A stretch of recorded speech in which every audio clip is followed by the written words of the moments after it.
I want to show you before we begin, the cards are in fact all different, and we'll start like this. Now, it starts off like a lot of other effects. You have a card chosen. Now, how you go about doing this is completely up to you. You can just do the regular, here, pick a card, any card. You could do a dribble like this until they tell you to stop. If I have a table available to me, typically I'll just spread them out and say touch one. And there is absolutely no force here in any of these things. They can pick any card they want. Let's just, for the sake of argument, say they pick this one here. Okay, and they got the Ten of Spades in this case. One card more would have been the King of Hearts. One card less would have been the Ace of Hearts.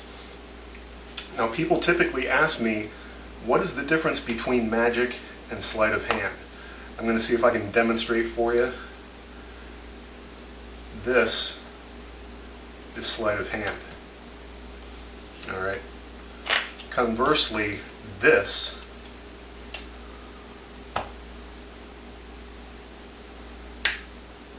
is magic. Alright.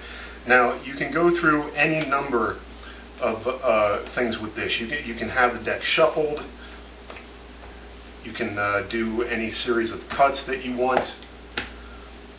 There's pretty much no control to this, and yet any given time you can cut exactly to their card.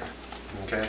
You can mix the cards up top to bottom with cuts like this, and then you lay out a few different piles of cards, as many or as few as you want, and you tell the spectator to choose one of these piles. And once again, no force at all. They can point to any one of these piles. Let's say that they pointed to this one, and you say, why, that's interesting. You could have picked any of the piles that had these cards in them.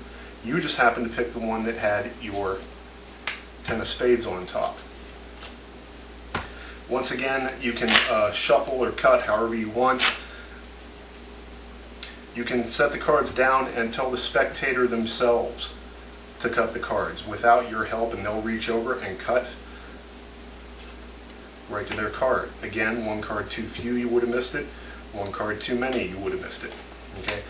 Now, people see this, okay, how their card keeps showing up over and over and over.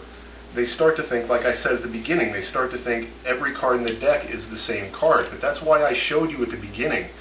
There's only one Ten of Spades, and all the rest of these cards are, of course, completely different. That's Mirage, guys.